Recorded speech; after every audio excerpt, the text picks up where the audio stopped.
പ്രമേഹമുള്ള വ്യക്തികളിൽ ഇത് വളഞ്ഞു പോകാനുള്ള സാധ്യത വളരെ കൂടുതലാണ്. കാരണം നമുക്കറിയാം, അതിനുള്ളിൽ ക്ഷതമേക്കാനും രക്തക്കുഴലുകൾ പൊട്ടാനും ബ്ലോക്കാകാനും ഒക്കെയുള്ള സാധ്യത പ്രമേഹ രോഗികൾ ചികിത്സ ചെയ്തില്ലെങ്കിൽ ലിംഗത്തിൻ്റെ വളവ് കൂടി വരികയും ലൈംഗിക ബന്ധത്തിൽ ഏർപ്പെടാൻ സാധിക്കാത്ത ഒരു അവസ്ഥയിലേക്ക് പോവുകയും ചെയ്യും. അതിനു മുമ്പ് തന്നെ മനസ്സിലാക്കേണ്ട ഒരു പ്രധാനപ്പെട്ട കാര്യം, ഞാൻ ഡോക്ടർ അജയൻ വർഗീസ്, കോഴിക്കോട് ജില്ലയിൽ കുന്നമംഗലം പന്തീർപ്പാടത്തുള്ള institute of sexual and reproductive medicine എന്ന സ്ഥാപനത്തിൻ്റെ ഡയറക്ടറാണ്. ഇന്ന് ഞാൻ നിങ്ങളോട് സംസാരിക്കുവാൻ പോകുന്നത് ലിംഗത്തിൻ്റെ വളവും ചെരിവും എന്ന പ്രശ്നത്തെക്കുറിച്ചാണ്. ആദ്യം തന്നെ പറയട്ടെ, ലിംഗം കൃത്യമായി നടുഭാഗത്ത് വരേണ്ട ഒന്നല്ല. അതിനല്പം ഇടത്തോട്ടോ വലത്തോട്ടോ ഒക്കെ ചെരിവുണ്ടാകാറുണ്ട്. അതായത് ആ ചെരിവിനെ നമ്മൾ കണക്കിലെടുക്കേണ്ട കാര്യമില്ല.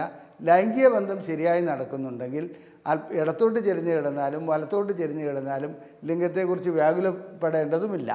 എന്നാൽ ലിംഗത്തിന് വളവുണ്ടാകുന്നത് അത്തരം പ്രശ്നങ്ങളല്ല, അത് ചികിത്സിക്കേണ്ട ഒരു കാര്യമാണ്. ഒട്ടനവധി ചെറുപ്പക്കാർ ലിംഗം ഇടത്തോട്ട് ചെരിഞ്ഞിട്ടാണ്, വലത്തോട്ട് ചെരിഞ്ഞിട്ടാണ്, ലിംഗത്തിനൊരു ചെരിവുണ്ട് എന്നൊക്കെ പറഞ്ഞ് ഇവിടെ ചികിത്സയ്ക്ക് വരാറുണ്ട്. ആ ചെറുപ്പക്കാരെ സമാധാനിപ്പിച്ച് പറഞ്ഞു വിട്ടാലും അവരുടെ സംശയം ബാക്കി നിൽക്കുന്നതായി കാണുന്നുണ്ട്. ഇതെന്തുകൊണ്ട് ഇങ്ങനെ ഡെവലപ്പ് ചെയ്തു എന്നുള്ളത് അറിയില്ല. ലിംഗം അങ്ങനെ കൃത്യം നടുമധ്യം സെൻട്രലായി തൂങ്ങിക്കിടക്കേണ്ടതോ ഉയർന്നു നിൽക്കേണ്ടതായ ഒരു അവയവമല്ല എന്നുള്ള സത്യം പറഞ്ഞുകൊള്ളട്ടെ. ഇനി വളവിലേക്ക് വരാം. ലിംഗത്തിന് വളവുണ്ടാകുകയാണെങ്കിൽ അത് പല രൂപത്തിലുള്ള വളവുണ്ട്. ആ വളവ് അങ്ങനെ ഉണ്ടാകുന്ന ഒരവസ്ഥയിൽ നമുക്ക് ലൈംഗിക ബന്ധം സാധിക്കാത്ത രീതിയിലേക്ക് വരെ പോകാറുണ്ട്. ലിംഗത്തിന് വളവുണ്ടാകുകയാണെങ്കിൽ ചികിത്സ ചെയ്ത് മാറ്റേണ്ടതുണ്ട്. എങ്ങനെയാണ് വളവുണ്ടാകുന്നത്, അത് സൃഷ്ടിക്കുന്ന പ്രശ്നങ്ങൾ എന്തൊക്കെയാണ്, ഇതെല്ലാം നമുക്കൊന്ന് പരിശോധിക്കാം. പൈറോണീസ് ഡിസീസ് എന്നാണ് ലിംഗത്തിന് വളവുണ്ടാകുന്ന അവസ്ഥയെ പറയാറുള്ളത്. ഈ പൈറോണീസ് ഡിസീസ് സ്വാഭാവികമായും ഒരു പ്രായം കഴിഞ്ഞവരിലാണ് കണ്ടുവരുന്നത്. 20 വയസ്സ് മുതൽ 30 വയസ്സുള്ള വ്യക്തികൾക്ക് പൈറോണീസ് ഡിസീസ് ഉണ്ടാകാറേ ഇല്ല. അങ്ങനെ ഇതുവരെ കണ്ടിട്ടില്ല. ഉണ്ടാകില്ല എന്നല്ല, ഉണ്ടാകാറില്ല. എന്നാൽ 30 വയസ്സിന് ശേഷം പല വ്യക്തികളിലും ഇത്തരം പൈറോണീസ് ഡിസീസ് അഥവാ ലിംഗം വളഞ്ഞു പോകുന്ന ഒരവസ്ഥ കണ്ടുവരുന്നുണ്ട്. അത് പല ഡിഗ്രി, അതായത് പല ഗ്രേഡിൽ വരാറുണ്ട്. വളരെയധികം കൂടുതലായി വളഞ്ഞത്, ലൈംഗിക ബന്ധം തീരെ സാധിക്കാത്ത രീതിയിൽ വരുന്നത്, അത് എത്രത്തോളം വളയുന്നോ അത്രത്തോളം കഠിനമായി പോയി കഴിഞ്ഞാൽ ലൈംഗിക ബന്ധം സാധിക്കാതെ വരും. ഇതിൻ്റെ കാരണങ്ങൾ എന്താണ്? 2 രീതിയിൽ ഇതിൻ്റെ കാരണങ്ങൾ അനുമാനിക്കപ്പെടുന്നുണ്ട്.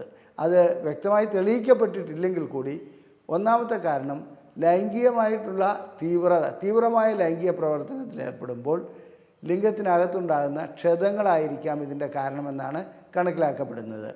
നമ്മുടെ ലിംഗത്തിലെ അത്തരം ക്ഷതങ്ങൾ ലൈംഗികമായി ബന്ധപ്പെടുമ്പോൾ വളരെ അപൂർവമായിട്ടേ ഉണ്ടാകാറുള്ളൂ. എന്നാൽ വളരെ തീവ്രതയോടുകൂടി ബന്ധപ്പെടുമ്പോൾ ചിലപ്പോൾ അങ്ങനെ സംഭവിക്കാറുണ്ട്. ചില വ്യക്തികളെ സംബന്ധിച്ചിടത്തോളം ലൈംഗികമായി ശക്തമായി ബന്ധപ്പെടുമ്പോൾ ലിംഗം ഒടിഞ്ഞു പോകുന്ന അവസ്ഥ ഉണ്ടാകാറുണ്ട്. അത്തരം അവസ്ഥയിലും സൃഷ്ടിക്കപ്പെടുന്നതിനേക്കാൾ വളരെ ലളിതമായ രീതിയിലുള്ള സമ്മർദ്ദം വരുമ്പോഴോ മറ്റോ ലിംഗത്തിനകത്ത് വലിയ നേരിയ രീതിയിലുള്ള ക്ഷതമുണ്ടാകുകയാണെങ്കിൽ അത് വീണ്ടും പൈറോണീസ് ഡിസീസായിട്ട്, അഥവാ അവിടെ ആ രക്തം കട്ട പിടിച്ച് അവിടെ ഒരു കലയായി മാറുകയും അതൊരു മുഴയായി മാറുകയും ചെയ്യാറുണ്ട്. ഇനി ലൈംഗികമായി ബന്ധപ്പെടുന്ന രീതിയിലല്ലാതെ തന്നെ ലിംഗത്തിന് ക്ഷതം ഏൽക്കാറുണ്ട്. ചില കായിക പ്രവർത്തനങ്ങളിൽ ഏർപ്പെടുക, ഫുട്ബോൾ കളിക്കുക, അതെവിടെയെങ്കിലും ടച്ച് ചെയ്യുക, അതുപോലെ ഇടിക്കുക, അങ്ങനെയൊക്കെയുള്ള സന്ദർഭങ്ങളിൽ ക്ഷതമുണ്ടാകാൻ സാധ്യതയുണ്ട്. ഇങ്ങനെ ക്ഷതമേൽക്കുന്നവരിലും പൈറോണീസ് ഡിസീസ് കണ്ടുവരുന്നുണ്ട്. അപ്പോൾ പൈറോണീസ് ഡിസീസിൻ്റെ ഒരു കാരണം ക്ഷതമേൽക്കുക എന്നുള്ളതാണ്. വളരെ ചെറിയ രീതിയിലുള്ള നമുക്ക് ലിംഗത്തിൻ്റെ ഘടന പരിശോധിക്കുമ്പോൾ ഒരു കാര്യം മനസ്സിലാവും. ലിംഗത്തിൽ കോർപ്പസ് കാവർണസം എന്ന് പറഞ്ഞ് രക്തം അകത്തേക്ക് വന്ന് ഫില്ല് ചെയ്യപ്പെടുന്ന, നിറഞ്ഞു നിൽക്കുന്ന 2 ഭാഗങ്ങളുണ്ട്. കോർപ്പസ് കാവർണസം, അത് ഇടതുവശത്തും വലതുവശത്തും കോർപ്പസ് കാവർണസം ഉണ്ട്. അതിൻ്റെ അടിയിലായിട്ട് കോർപ്പസ് സ്പോഞ്ചിയോസും, അതിനകത്തുകൂടിയാണ് മൂത്രക്കുഴൽ പോകുന്നത്. അങ്ങനെ ഒരു ലിംഗം ഉദ്ധരിക്കുമ്പോൾ വികസിക്കുന്ന ഒരു കല കൂടിയുണ്ട്. ഇതുകൂടാതെ ഇതിനെ ആവരണം ചെയ്തിരിക്കുന്നത് ഒരു ഫേഷ്യ ആണ്. ആ ഫേഷ്യ തീർച്ചയായിട്ടും ഒരു കട്ടിയുള്ള ഇലാസ്റ്റിസിറ്റിയുള്ള ഒരു ആവരണം തന്നെയാണ്. ആ ട്യൂണിക്ക ആൽബിജീനിയ എന്നാണ് അതിന് പറയുന്നത്. ആ ട്യൂണിക്ക ആൽബിജീനിയയുടെ ഭാഗത്തായിട്ട് എന്തെങ്കിലും ചതവോ മുറിവോ ഉണ്ടാകുകയാണെങ്കിൽ അത് വളർന്നിട്ടാണ് ഒരു 1.5 വർഷമെടുക്കും അത് വളർന്നൊരു രൂപത്തിലെത്താൻ, ഇങ്ങനെ വളവുണ്ടാക്കുന്ന അവസ്ഥയിലേക്ക് എത്താൻ. അപ്പോൾ ഏത് ഭാഗത്താണോ പ്രശ്നമുള്ളത് ആ ഭാഗത്തേക്ക് ലിംഗം വളഞ്ഞു പോകുന്നതായി കാണാം.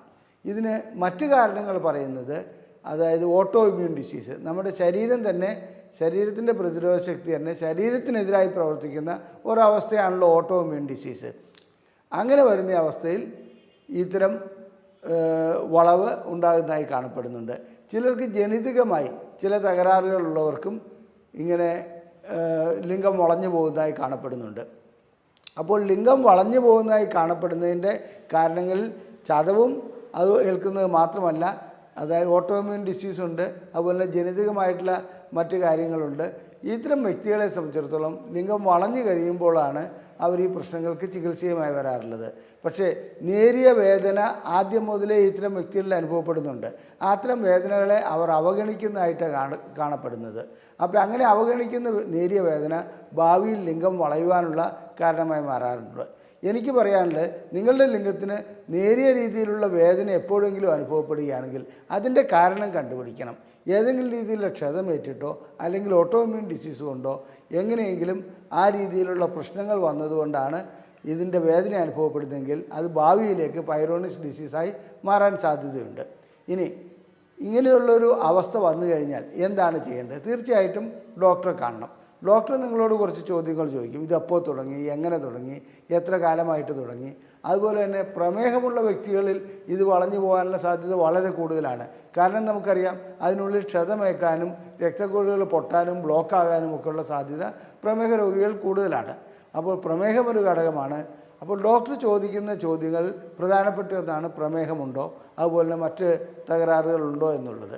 അത് കണ്ടുപിടിച്ചതിന് ശേഷം, ഇങ്ങനെയുള്ള സംഗതികൾ കണ്ടുപിടിച്ചതിന് ശേഷം അതിനുള്ള ചികിത്സകളിലേക്ക് പോകും. എന്താണ് ചികിത്സ? സാധാരണ രീതിയിൽ വെറും മരുന്നുകൊണ്ട് മാത്രം ഇതിനെ ചികിത്സിച്ച് മാറ്റുക എന്ന് പറഞ്ഞാൽ അത്ര എളുപ്പമല്ല. എന്നാലും ചില മരുന്നുകൾ, ചില വൈറ്റമിൻ ഗുളികകൾ, പിന്നെ നീര് കുറയ്ക്കുന്ന ഗുളികകൾ, അത്തരം ഗുളികകളൊക്കെ രോഗികൾക്ക് നൽകി ഇതിൻ്റെ ചികിത്സ ആരംഭഘട്ടത്തിൽ ചെയ്തു വരുന്നതായി കാണപ്പെടുന്നുണ്ട്, ഫലപ്രാപ്തി കുറവാണെങ്കിൽ കൂടി. രണ്ടാമതായി ഇതിനെ സംബന്ധിച്ചിടത്തോളം ഓപ്പറേഷൻ ചെയ്യുക അല്ലെങ്കിൽ അങ്ങനെയുള്ളതാണ്. ഓപ്പറേഷന് മുമ്പായിട്ട് ഇഞ്ചക്ഷൻ എന്ന ഒരു മെത്തേഡുണ്ട്. അതായത് എവിടെയാണോ ഈ കലകൾ രൂപം കൊണ്ടിരിക്കുന്നത് അതിനുള്ളിലേക്ക്, അതായത് ലിംഗത്തിലേക്ക് ഒരു ഇഞ്ചക്ഷൻ ചെയ്യുക. 3 തരത്തിലുള്ള ഇഞ്ചക്ഷനാണ് ഇപ്പോൾ ചെയ്തു വരുന്നത്. ഒന്ന് കൊളാജിനേസ് എന്ന് പറയും.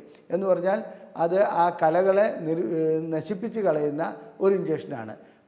അടുത്ത തന്നെയാണെന്ന് വെച്ചിട്ടുണ്ടെങ്കിൽ വെറാപ്പമിൽ എന്ന് പറയുന്ന ഒരു മരുന്നാണ്.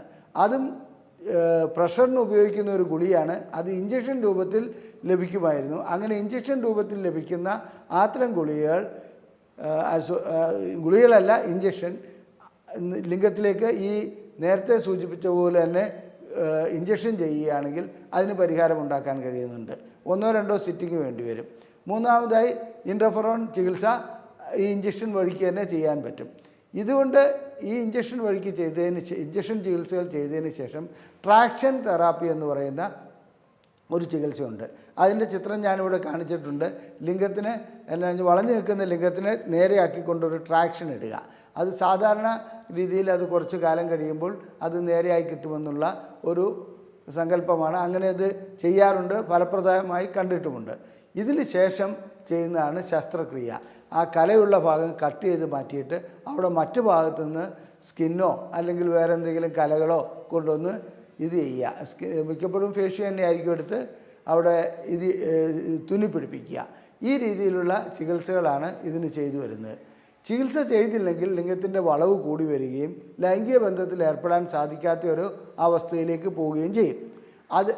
അതിന് മുമ്പ് തന്നെ മനസ്സിലാക്കേണ്ട ഒരു പ്രധാനപ്പെട്ട കാര്യം, നാം നേരിയ രീതിയിൽ വേദന കാണുമ്പോൾ തുടക്കത്തിൽ ഡോക്ടറെ കാണിക്കുകയാണെങ്കിൽ, ലിംഗത്തിന് ഏതെങ്കിലും ഒരു വേദനയുണ്ടെങ്കിൽ അത് കാണിക്കുകയാണെങ്കിൽ അതിൻ്റെ കാരണം കണ്ടുപിടിച്ചിട്ട് സ്കാനിങ്ങോ മറ്റോ ചെയ്ത് പ്രശ്നങ്ങളുണ്ടോ എന്ന് മനസ്സിലാക്കി ചികിത്സയിലേക്ക് വരാൻ പറ്റും.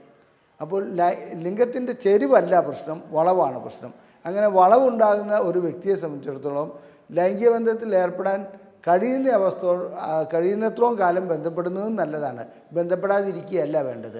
അപ്പോൾ ഭാര്യ തന്നെ ലിംഗത്തിനെ നേരെയാക്കിക്കൊണ്ട് യോനിക്കുള്ളിലേക്ക് കടത്തിക്കൊണ്ട് ലൈംഗിക ബന്ധത്തിൽ ഏർപ്പെടാം. അതുകൊണ്ട് ദോഷമൊന്നും വരില്ല.